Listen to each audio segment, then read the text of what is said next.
Well, good morning, everyone. It's great to be here. My name is Nicolas Petit. I'm a professor of competition law here at the EUI.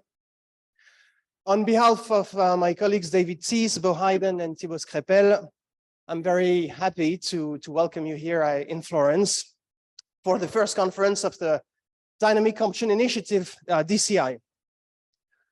Why are we here for? I'm not going to bore you with a tired reference to Niccolò Machiavelli, but his 16th century treatise, The Prince, holds insights into the challenges faced by rulers, sovereigns, and princes that transfer to some extent to competition policy and strategy in the 21st century. Here's one quote, just one quote, from chapter 25 on fortune and how fortune can affect human affairs. We've all seen how a ruler may be doing well one day and then lose power the next without any apparent change in his character or qualities. I believe this is mostly due to an attitude that I mentioned above. The ruler trusts entirely to luck and collapses when it changes. I'm also convinced that the successful ruler is the one who adapts to changing times, while the leader who fails does so because his approach is out of step with circumstances. The uncertainty discussed in this paragraph is representative of a key challenge faced by business managers who want to survive and policymakers who want to stay relevant. These ideas, I think, undergird very well the ambition of this conference today: how to help policymakers formulate, evaluate competition in ways that represent the empirical realities of the complex global and digital world, and how to formulate reasonable enforcement targets that make a difference, that promote prosperity in the ambition of improving the common good. Okay, so the more trivial the ambition of this conference is, of course, to socialize, as in every conference, and create a good feeling amongst the participants to discuss new ideas in a trusted environment.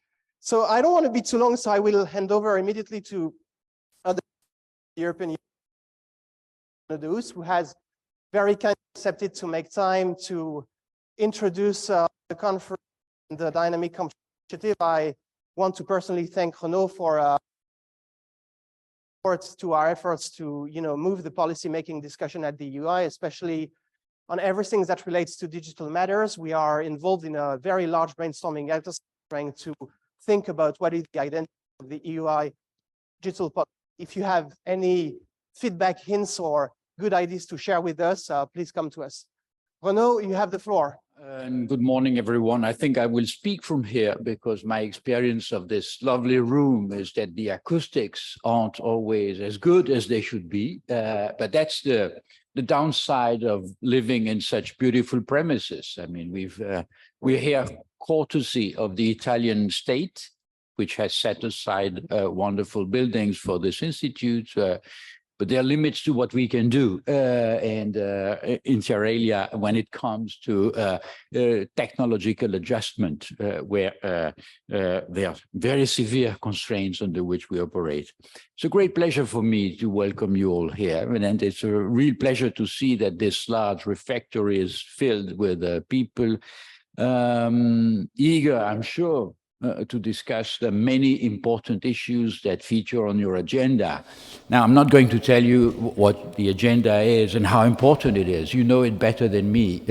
What I would like to just say in a few minutes is why meetings of this type are important for us, and for the European University Institute. And for this, I have to explain what this strange thing is that the European University Institute. The name itself is a bit mysterious, dare I say. What is European? I think we can more or less understand, even though there could be room for discussion on boundaries, for instance. But what on earth is a university institute? Nobody knows. I've never come across another one. There's no model for that. And of course, it derives to our creation by an international agreement in which there were different camps that had strong views about what this new structure should be about. Some wanted a fully fledged university. Others wanted something more modest that would not compete with national universities. And in a typical European fashion, the outcome was a compromise in which it was said, well, okay, insert the word university because you want an institution of higher education, but make it clear that it should be an institute of advanced studies. It should not provide, for instance, undergraduate education, because that is the hallmark of fully fledged universities. And here we are, 50 years later, with basically three pillars. One, which is basically our first historically activity, the training of early stage researchers, both at doctoral and postdoctoral level. Then research, because you can't do a PhD if you're not embedded in a research environment. So research and on well, all the problems, and God knows that there are many that are of relevance to Europe today and tomorrow. And at first, some argued that this was too narrow, but nowadays the problem is that we're too small to deal with the wide range of problems that the EU is faced with. Now, if you do research on, let's say, contemporary problems, you're bound, even if you're not prepared for that, you're bound to try to engage in a dialogue with practitioners and policymakers, because simply they know an awful lot that scholars will not learn in their respective libraries. And therefore, we strongly believe in this kind of interaction between scholars, practitioners, and policymakers. This is a kind of dialogue from which I've seen the most interesting insights emerge gradually, and I'm sure it will be the case in this meeting. And from there, gradually emerged the third pillar in our activity, which was, and still is, the training of people interested in public policy, both at the level of initial education through a master's in transnational governance, but also in a more, let's say, innovative format, in a series of executive education programs geared toward practitioners, and normally generally developed at the request of practitioners who see very well that their world is changing under all sorts of constraints, and that it is important to have opportunities to discuss about those changes, make sense of them, anticipate perhaps what will come of tomorrow.